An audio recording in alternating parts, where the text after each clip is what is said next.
Starting new things can be really frustrating. You start a new diet, a new sport, a new project, you give everything you've got for a short period of time just to get back to the same spot. Truth is that you believe certain lies that make you stop in your tracks instead of making progress. The first lie is that you are a singular entity. We like to think about ourselves as complete, consistent human beings with ideals and identities that do not fluctuate much throughout our lives. That is, unfortunately, a lie. The human brain is the most complex system in the known universe. If you think that this entire complexity can be reduced to one sentence of "I'm a hard worker" or "I'm a productive human being," you're just utterly wrong. Our role as human beings who want to get the most out of their bodies and minds is to learn how to monitor our feelings and build a system which will be productive yet sustainable for the long run. In this video I'm going to share my thought process when building what I call the boss-employee lifestyle.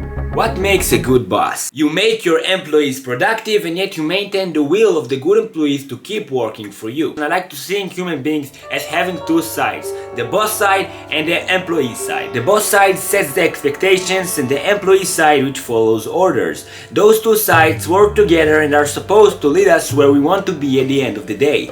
The mistake many of us make when starting a new project or program is that we start too fast and too strong. At the beginning it seems like our plan works and our employee side of us seems to be more and more productive.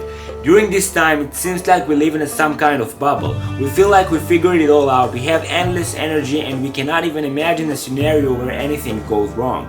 Then, after a relatively short period of time, this bubble bursts and suddenly our employee side is angry and frustrated. He feels exhausted, doesn't want to do anything anymore and make us engage in unproductive behavior. In this video I want to argue that in order to build a healthy, sustainable and productive lifestyle, putting the emphasis on our boss-employee relationship will be vital. So there are a couple of lies that make it really hard for us to maintain a good boss-employee relationship. Lie number one: pleasure is bad for you. I've spent years living with a sense of guilt while engaging in activities that contain pleasure.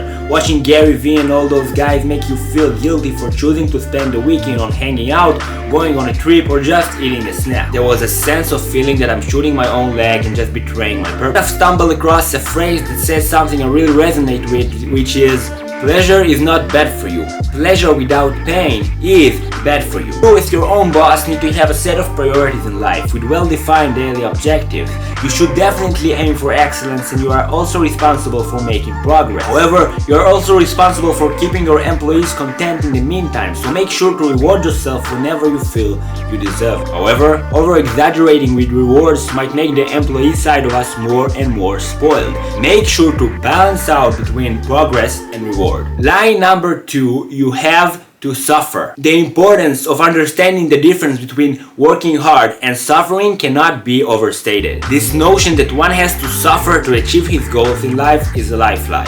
Yes, you should definitely work hard when trying to learn new skills, but if you feel that something inside of you hates it, not that it is difficult, that you actually hate it, no amount of motivation will make you sit down and just gain those skills. In addition, the odds of us getting really good in something we inherently hate are much lower because there are people out there that love doing the things that you hate and they will just improve much quicker. That leads me to the final point: there is no end destination. Life is a series of moments. The idea of not focusing on an end goal is something that is pretty difficult to implement in our lives. Most of us see life as climbing a mountain, as something with a story-like structure with a beginning point and an end point. However, the problem with this kind of life is that it puts the emphasis on the future while neglecting the present as a means to an end. Wouldn't my videos and my improvement be better if I'll focus on one video at a time instead of thinking about how far away I am from those successful YouTubers? Imagine you are planning a trip to Egypt. Would you try to reach the Pyramid of Giza in the most efficient and quick way and then quickly go straight home?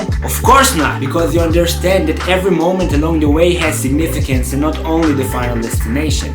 This kind of perspective is something we need to implement in our lives. Yes, the final destination is important, but also every step along the way. Learning how to enjoy the journey is one of the most important assets we need to have, because as goal-oriented creatures, we're going to spend most of our lives trying to get somewhere. So we better learn how to enjoy the ride. Thank you so much for watching. If you liked the video, a like, a comment or a subscribe would mean the world for me. Thank you so much and see you next week. Wow,